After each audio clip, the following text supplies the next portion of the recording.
A very good evening to every one of you, those who are present here, the few present here in the shrine, and the hundreds participating online. Welcome to this weekly Thursday presentation from the Shrine of the Infant Jesus Nashik, titled Food from the Heart and to the Heart. This is meant to be 15 or 20 minutes of spiritual input which will help us to come to terms with the challenges that we face in life, and especially when the virus is raging, when the pandemic does not seem to want to come to an end. We begin this evening's presentation with a hymn which I believe will set the tone for what I am going to say in the 15 or 20 minutes that will follow. The title of the hymn is from Matthew's Gospel, chapter 6, verses 25 to 34, where Jesus exhorts his disciples not to worry about anything, and especially not to worry about tomorrow, that is about the next moment, because the challenges of the moment are enough for this moment.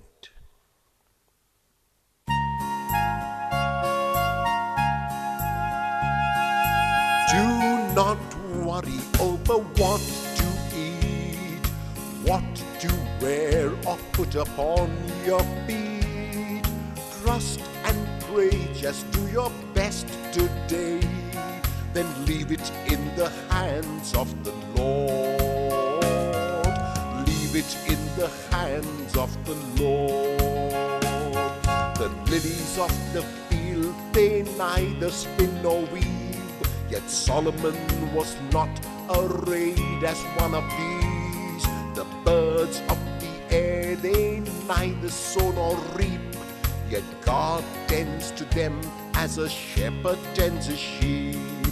Do not worry over what to eat, what to wear or put upon your feet.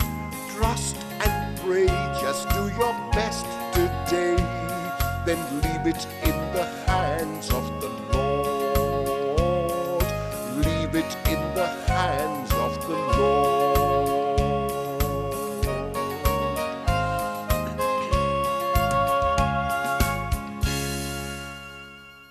I'm going to present to you this evening 4 maxims which I live my life by.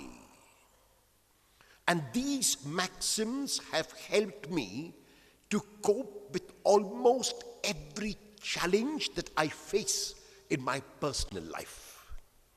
And the first of these maxims is this: let the reward of your action be in the doing of the action.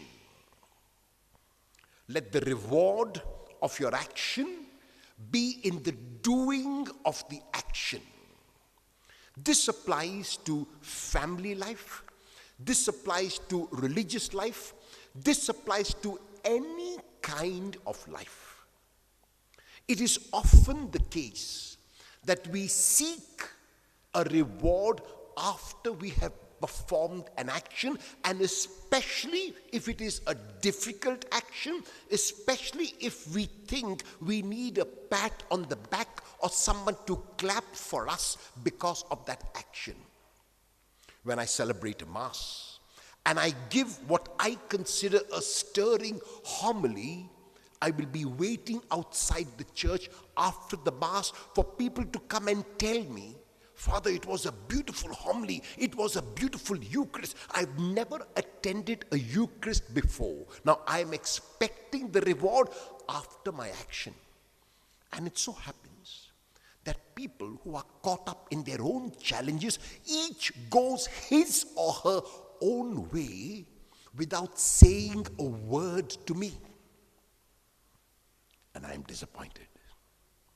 I I took so much of trouble to prepare the homily. I prepared my Eucharist so very well. And no one has said a word to me about the Eucharist or the homily. The disappointment is because I expected a reward after the action. If I had already found the reward in being able to celebrate this Eucharist, in being given the privilege to preach this homily, if I found my reward in that, I would not be disappointed. In a family, a person in the home, the father, the mother, the child, cooks a beautiful meal. And after the meal is cooked, the mother or the father or the child is waiting now for commendation. It was a fantastic meal. What a tasty dish it was. And nobody says anything because everyone is enjoying the dish so much that they forget to say a word of appreciation. What happens to the one who has prepared that dish? What happens to the one who says to him or herself, I've taken such trouble and no one is saying a word to me? The disappointment is caused because you expected the reward after you performed the action. But if you had said to yourself, this is a loving action which I am going to perform for the members of my family or for the guests who have come to visit or for anyone else, and I take joy in it, I see the reward in it, then there would be no disappointment. There would be no upset feeling. There would be no frustration. So let the reward of your action be in the doing of the action. The second maxim is, at every stage in your life, know where your authority ends. At every stage in your life, know where your authority ends. In a family, there are different roles which each one is given. The father might have a role in the home and in the kitchen. The mother might have a role with regard to the finances. The children might have a role with regard to doing their studies or doing their homework. If each one of us in the family exceeds his or her role, then there will be challenges. But if each one of us knows where our authority ends, then there are no challenges at all. So in a family, if the father is in charge of the kitchen, let him be in charge of the kitchen. You might make a suggestion to the father about a particular dish or about some provisions or about buying this or about buying that, but you cannot impose your authority on the father if he is given the role in the kitchen.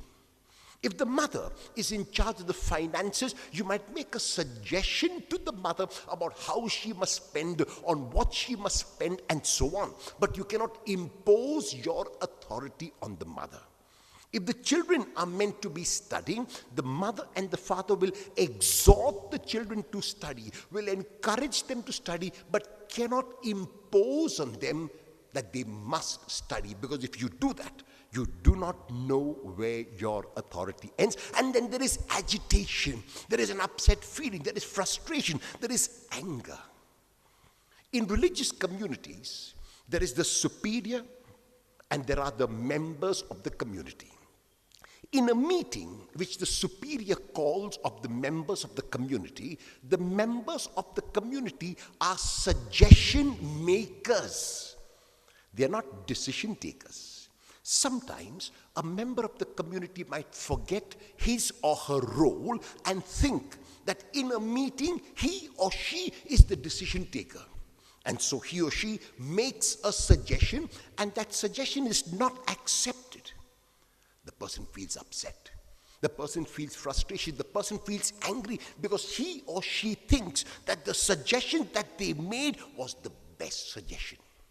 The superior does not think in the same terms. Other members of the community do not think in the same terms, and so they do not accept that suggestion. If you get upset in a meeting, in which you are a member of the community and not the decision taker, it is very likely that you have overshot your role. You have taken up the role of the decision maker when your role is that of a suggestion maker.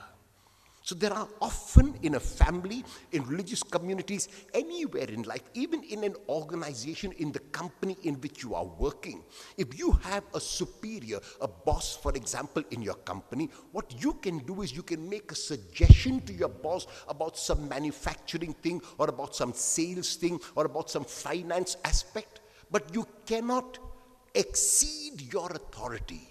Because you are not in that position. You have to know where your authority ends. So if I know that at this moment I am just the sales executive, I am not the sales manager. If at this moment I am a finance executive, I am not the finance manager. If at this moment I am only the CEO and not the boss of the company, then I will make suggestions to the boss. And after I have made my suggestions, I will be detached from the suggestion. I do not attach myself to my suggestion. My suggestion is only a small part of me. It is not me. If I forget where my authority ends, I forget my role. If I forget my role, I try to usurp the role of someone else, and in doing so, upset myself, anger myself, cause consternation to myself. So at every stage in your life, know where your authority ends. The third is, accept responsibility for every word and every action.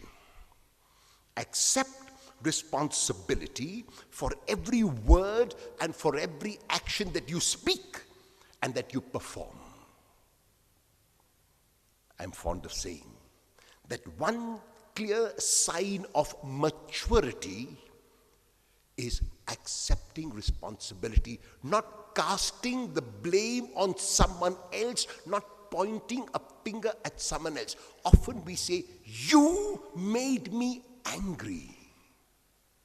How is that possible? Is it not true, or rather, is it not truer that I got angry? You upset me? No, I upset myself. You frustrated me? No, I frustrated myself. A clear sign that the person has grown up is that the person has accepted responsibility. It is children who are allowed to blame a situation, are allowed to blame a thing, are allowed to blame a person. Because I lost my job, I began drinking. There's no connection. Because I lost my job, I went my own wayward way. There's no connection.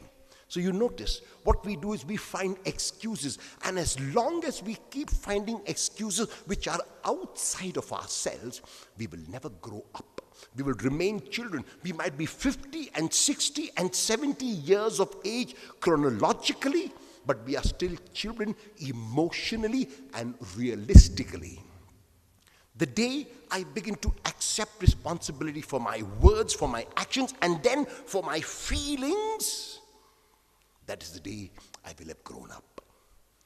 So avoid telling someone that they made you angry, that they upset you, that they frustrated you. Rather, say to yourself, I was angry. I angered myself. I frustrated myself. I upset myself. Sometimes, when I visit a family, there is a child who has not yet learned to walk. And the child somehow is a very friendly child and sees me and comes crawling toward me because the child wants to be carried by me. And as the child is coming crawling towards me, he does not realize that there is a table in the way and bangs the head against the table. You know what I do? I lift the child up and I give one hit to the table. I say, "You beat my baby." And the child stops crying. What have I done? I have taught the child to realize that the pain is outside in the table, that the table is the cause of the pain, not the child's carelessness. What I actually ought to do, I must rub the child's head after I carry the child, rub the child's head first, put ice, for example, if it's necessary, on the child's head, forget about the table. But you notice, from the time we are young, we are being taught that the pain is outside, and the pain is caused by the outside object, by the outside situation, by the outside person. No. No one can cause the pain to you. You cause the pain yourself. You hurt yourself. If you are a little more careful when you're crawling, you will make sure that you come at the side of the table and not try to take the table on. So at every stage, accept responsibility for your words and for your actions. And finally, at every moment in life and about everything, have choices. At every moment in life and about everything, have choices. The more choices you have about anything, the freer you will be. Before I came here to this shrine, I was sending WhatsApp messages to a number of people. And my first choice is that 1,000 or more people will be online with me. That's my first choice. But I have a second choice. And the second choice is that there will be 900 people online with me. And I have a third choice. And the third choice is that there will be 800 people online with me. And I have got a number of choices until my last choice is there will be no one online with me except these few people here in the shrine. You notice? If I come to the shrine already with that many choices, I can never be disappointed. Does it mean that I will not do whatever I have to do to let people know about this talk? No, I will leave no stone unturned. I will do all that is required of me to get people to participate online, to get people to watch and to listen and to see. I will do whatever it takes. I will send WhatsApp messages. I will go on Facebook. I will go on Instagram. I will go on my blog. I will do whatever it takes. But after I have done whatever it takes, because I have choices, I can never be disappointed. At every moment in life and about everything, have choices. There was a couple who was expecting a baby. The man was at work one day when the woman delivered a baby. And at work he got a telephone call from the hospital saying, "Come quickly, sir, your wife has delivered a baby." So he charged to the hospital and was met at the entrance of the maternity ward by the nurse who had helped to deliver the baby. And the nurse said to him, "Congratulations, sir, you become a dad. Were you expecting a girl or a boy?" And the man said, "We were expecting a girl." And the nurse's face fell and she said, "I'm sorry, sir, your wife delivered a boy." "That's okay," the man said. "That was our second choice." So the man and his wife, the man and his partner, the man and the woman had a second choice. So can you ever disappoint such a man? No. So if you have many, many choices about everything in life and about every moment, you will never be disappointed. In summary form then, let the reward of your action be in the doing of the action. At every moment in your life, know where your authority ends. Accept responsibility for every word that you speak and every action that you perform. And at every moment in life and about everything, have choices. The opening hymn which we sang, "Do not worry over what to eat or drink, Look at the lilies of the field. Look at the birds of the air. In that, Jesus is giving us an example of how to live. Nature is never discontented. Nature is what it is. Let us end this presentation by singing the same hymn, Do Not Worry Over What to Eat.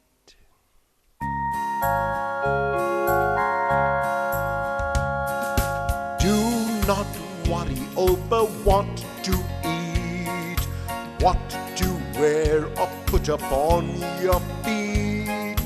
Trust and pray, just do your best today, then leave it in the hands of the Lord. Leave it in the hands of the Lord. The lilies of the field, they neither spin nor weave, yet Solomon was not arrayed as one of these. The birds of the air, they neither sow nor reap, yet God tends to them as a shepherd tends a sheep. Do not worry over what to eat, what to wear or put upon your feet.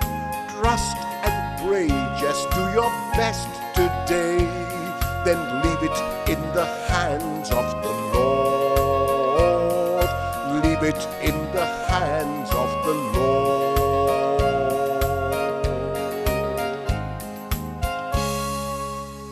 We will now have the exposition of the Blessed Sacrament, a few minutes of silent adoration, the Novena prayer, and the final blessing. Kindly stay with us.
We will now say the Novena prayer.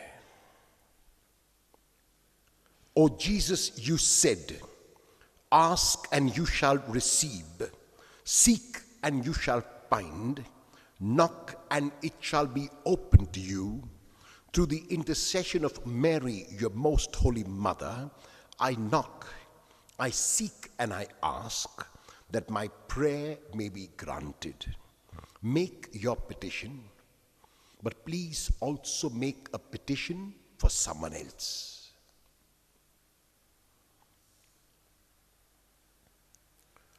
O Jesus, you said, all that you ask of the Father in my name, he will grant you.